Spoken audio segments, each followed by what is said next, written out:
वरहमतुल्लाहि वबरकातुहू। नाज़रीन करम, मैं हूं मुफ्ती फैसल मजीद अमान और आप देख रहे हैं मेरा यूट्यूब चैनल। आज की नशिस्त में हम गुफ्तगू करेंगे सूरतुल असर के मुताल्लिक़। सूरतुल असर कुरान मुक़द्दस की मुख्तसर तरीन सूरतों में से एक सूरत है। मरकज़ी मज़मून इसका दो बातों पे मुंतज है।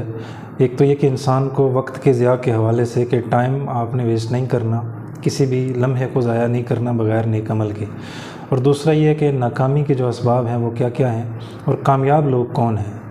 यानी कामयाब लोगों का ज़िक्र है तो उसके ज़िमन में ये भी समझ आएगा कि नाकाम लोग वो हैं जो इन तमाम अफ़ाल से दूर हैं।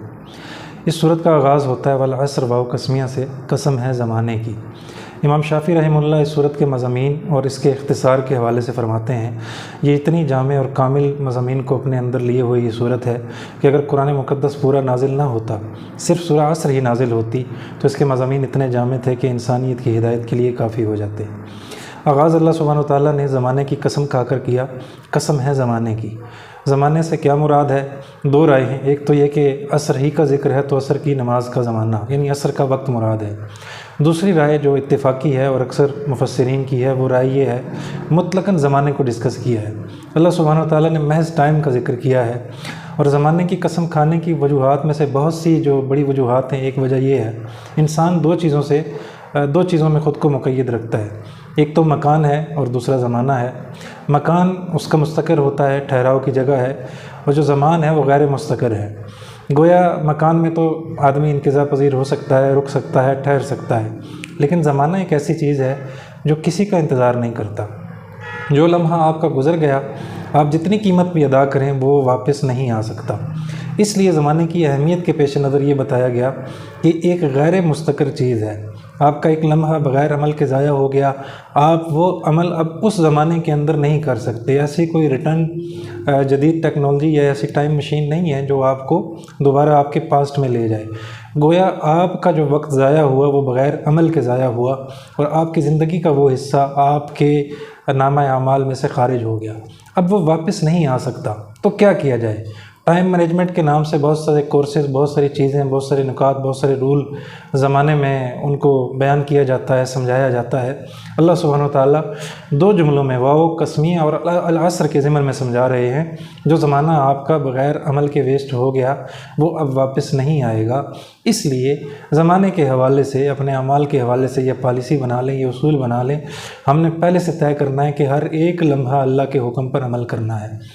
फासिक, फाजिर, काफिर जो लोग हैं जिनकी ज़िंदगी मासियत में गुज़रती है, उनका तो हर लम्हा गुनाह में गुज़र ही रहा है, लेकिन एक मुसलमान की ये शान नहीं है कि वो फारिग बैठा हो और इस सोच में कि मैं अभी अमल करूँगा, अभी अमल करने के लिए उठूँगा, अभी थोड़ी देर बाद करूँगा। ताख़ीर करते करते वो अमल का वक्त ही ज़ाया हो जाए और फिर उसे दोबारा वो वक्त मुयस्सर ना आए। ज़िंदगी के तमाम शोबों में यही हालत होती है। इंसान सोचता कुछ है, करने के लिए जद्दोजहद करता है, लेकिन ताख़ीरी हरबे जो हैं वो सुस्ती है, काहली है, मशक्क़त से जी चुराना है। ये सारे ऐसे उज़र हैं जो उसकी राह में हाइल होते हैं और वो वक्त गुज़र जाता है बग़ैर किसी नेक अमल के। लिहाजा पहली बात तो अल्लाह सुब्हानहू व तआला ने ज़माने की कसम में ये बताई कि अपने टाइम को वेस्ट मत कीजिए।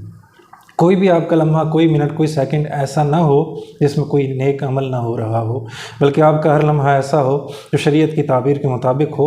उठने बैठने से लेकर चलने फिरने तक, आपके बोलने से लेकर आपकी गुफ्तो शनीद तक, आपके मेल मिलाप से लेकर आपकी माशरती सोसाइटी और जितनी भी चीज़ें हैं उनमें आप अलैहिस्सलाम और अल्लाह सुब्हानहू व तआला के अहकाम की पैरवी करें। एक एक अमल आपका दीन और शरीयत के मुताबिक हो तो ये नेकियां आपके नामा अमाल में लिखी जाएंगी और हर लम्हा जो है वो वेस्ट होने से भी बच जाएगा। बाद के मज़ामीन में अल्लाह सुब्हानहू व तआला फरमाते हैं, इन्नल इंसान लफ़ी खुस्र, बेशक इंसान खसारे में है। और ये खसारे की बाबत बिल्कुल वही वजह है जो ज़माना यानी वक्त को ज़ाया करने की बाबत में है। हर वो शख्स इस खसारे का हिस्सा है जिसकी ज़िंदगी मासियत में गुज़र रही है और वो इस मोहलत में है कि आज नहीं कल कर लूँगा। आपने बारहा ये कतबे में मुख्तलिफ़ जगहों पे ये पोस्टर देखे होंगे कि कब्रिस्तान में जो मरे हुए मुर्दा लोग हैं उन्होंने भी ये गुमान किया होगा, सोचा होगा कि कल से इबादत शुरू करेंगे। यानी ये जो कब्रों में मुर्दे पड़े हैं इनके दिल में भी ये ख्वाहिश पैदा हुई होगी, आज नहीं कल कर लेंगे, कल नहीं परसों कर लेंगे, परसों नहीं शाम को कर लेंगे। लम्हा ऐसा आया कि उनको मोहलत ही नहीं मिल सकी, उनकी आँख जो है वो बंद थी اس امید پہ کہ کل سے ہم عبادت شروع کریں گے، یہ نیک عمل شروع کریں گے، وہ کل کی مہلت انہیں نہیں ملی۔ تو انسان خسارے میں ہے، اس معنی میں ہے کہ وہ اپنے وقت کو بے انتہا فضول مشاغل میں ضائع کرتا ہے۔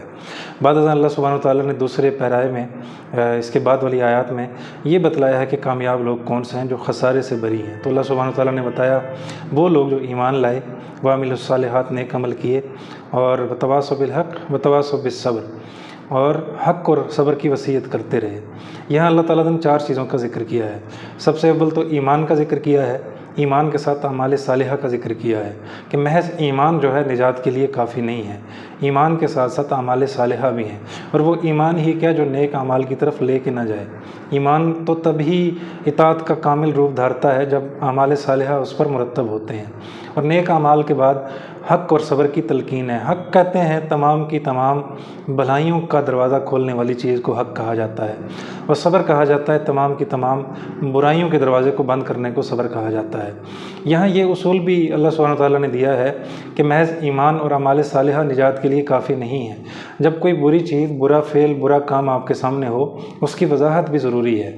حق کس کو کہا جاتا ہے کہ کوئی چیز جو ہے وہ قطعی طور پر کسی واقعہ اصل کے مطابق ہے اور آپ کے سامنے ہے، تو حق سمجھتے ہوئے اگر وہ برا ہے تو اس کی پرزور مذمت اور اس کا ذکر، اور اگر کوئی اچھی چیز ہے آپ کی سمجھ میں ہے اور آپ چاہتے ہیں ترغیبی طور پہ دوسرے کو، تو وہ موقع بھی ضائع نہیں کرنا چاہیے۔ البتہ اس کا اسلوب، استدلال، انداز وہ کیا ہونا چاہیے، اس پہ ہم مستقل کسی وقت ذکر کریں گے، لیکن یہاں یہ بتلانا مقصود ہے کہ یہ تاکید بھی ضروری ہے، کرتے رہنا چاہیے، اور یہ ایمان کی بڑھوتری کا باعث ہے۔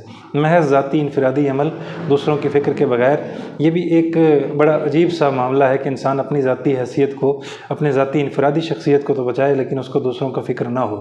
حق کی وصیت، اور اس کے ساتھ اگر حق پر مشکلات آئیں، ایمان، اعمال صالحہ، اس کے بعد حق، اور حق کے راستے میں اگر مشکلات آتی ہیں تو ان کو صبر سے برداشت کرنا ہے۔ یہ سورۃ العصر کا کامل خلاصہ ہے۔ وقت ضائع نہیں کرنا، اور وقت ضائع کرنا خسارے کا باعث ہے، اس لیے کہ یہ ایسا خسارہ ہے کہ اس کا نعم البدل کوئی نہیں ہے، جو وقت چلا گیا وہ لوٹ نہیں سکتا۔ لہٰذا پہلے سے پلاننگ کی جائے کہ ہم اس وقت میں یہ کام بجا لائیں گے، یہ کام کریں گے، اور ہماری زندگی کا ہر لمحہ، ہر سیکنڈ، ہر منٹ اللہ سبحانہ وتعالیٰ کی تعمیل میں، اس کی اطاعت میں گزرے گا۔ اور اس کے ساتھ ساتھ ایمان، اعمال صالحہ، حق بات کی وصیت، اور حق پر آنے والی مشکلات کو صبر کے ساتھ فیس کرنا، اور اللہ تعالیٰ کی مدد و نصرت کا انتظار کرنا، اور اس مدد کو طلب کرنا اگر بالفرض مصیبتیں یا مشقتیں آئیں، یہ شریعت کا مطلوب ہے۔ اللہ سبحانہ وتعالیٰ ہمیں اس پر عمل کی توفیق نصیب فرمائے۔